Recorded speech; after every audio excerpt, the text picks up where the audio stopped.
seated for these words of remembrance.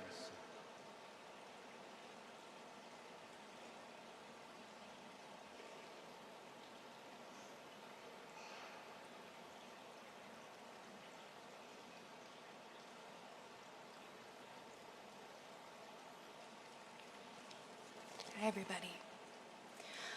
I'd like to start off by thanking all of you for coming today to celebrate my dad's life. It truly means the world to both me and my mom, knowing that we're all surrounded by family and friends today. The end of my dad's life was tragic.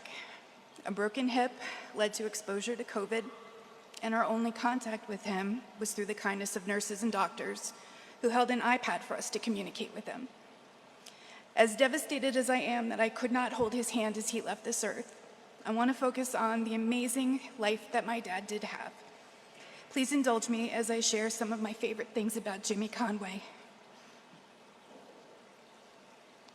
Dad was one of the funniest people I ever knew. I'm sure all of you sitting here can remember a time when my father made you laugh.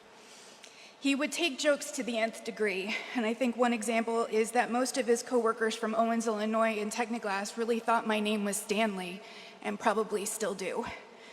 And please, no offers to keep that nickname alive. That nickname was just for my dad only. Although I will miss hearing, "Hey Stanley, how are you?" Another joke he played on many kids throughout the years, especially my cousins, was that he was able to see behind his back. And it's just something that struck me as something I never figured out until I was a little bit older. Ever the overachiever, my dad had 3 pupils in his eye. So he told everybody that that meant he could see behind his back. And he would sit in the recliner and have a lot of my cousins stand behind him in the recliner and hold up fingers, and he was always able to guess how many fingers he had behind his back, behind their back they were holding up. And it wasn't until I was in my teens, I sat down in the recliner and I looked up, and it looked directly into the grandfather clock with the mirror. I never realized that's how he was able to do that. So if I'm breaking the illusion that many of you had as a kid, I'm sorry, but he really couldn't see behind his back. Most of you know my dad was one of 14 kids. Family gatherings were never small. Nothing made my dad happier than spending time with his family, especially his brothers. He loved golfing and hanging out at the Legion and joking around with them. Dad became disabled late in life. His body wasn't strong, but his mind was sharp. Leaving the house was not simple, but he loved going to Aunt Irene and Bridget's annual Christmas party and seeing his whole family. And honestly, he so appreciated how every one of his nephews would walk out the door to help him get in. That meant a lot to him. Dad often talked about his time in the CIA in Area 51. During his time there, he was often asked, "Where did you go to school?" Because, he was surrounded by people who went to some pretty big schools. My dad always proudly proclaimed, "Georgetown," but just left off the words high school.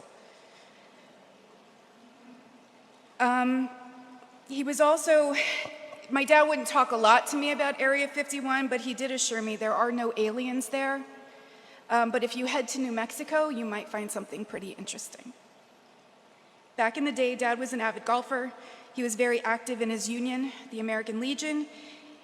He was an usher here at St. Peter and Paul's for many years, and he proudly served on the Honor Guard, which I'm sure you all saw the picture of him in the paper, and we had it here today.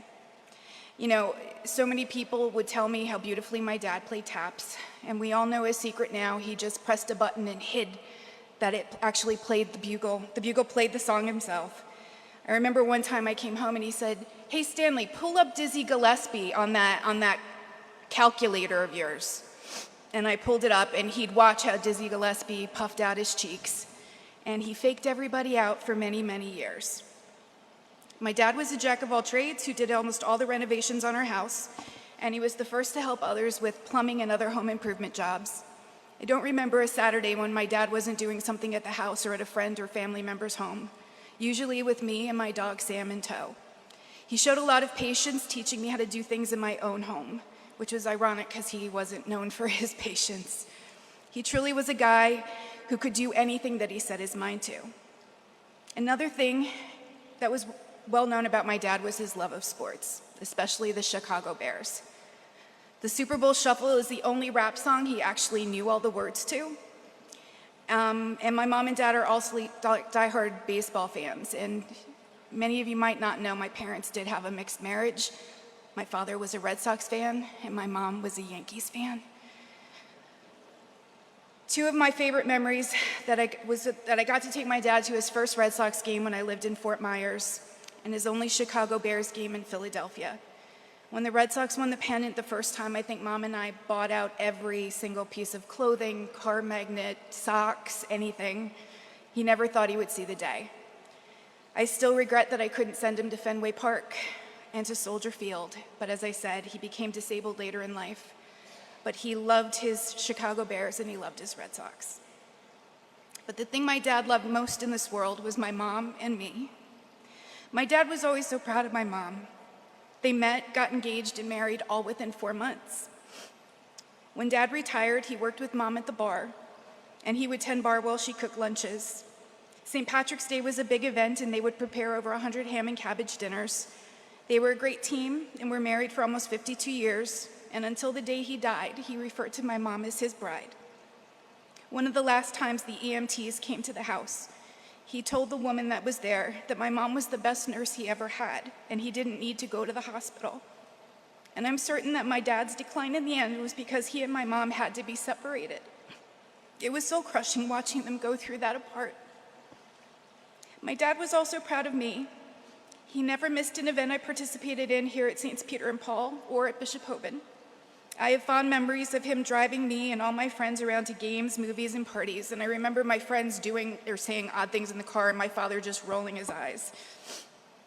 Now, everybody knows I'm an animal lover. I don't know if some of you have realized that, but you might think that I got that from my mom, but in actuality, I got that from my dad.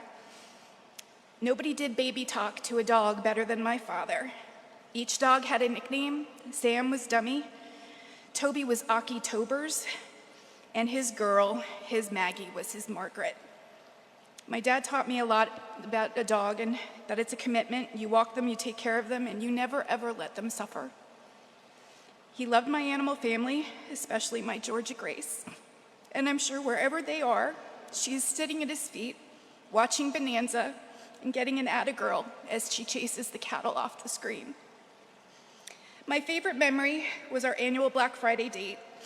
It started when I was 2.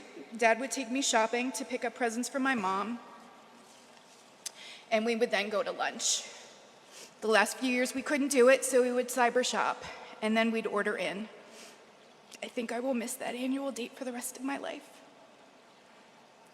The last thing my dad ever said to me and my mom was, "I love you." It was weak due to his Parkinson's and to COVID. But he said it over and over and over again. I heard it then, and I still feel it now. I hope that heaven has a shot and a beer and a cigar ready for him, and he can listen to his country music on the radio. I love and miss you, Dad. Thank you.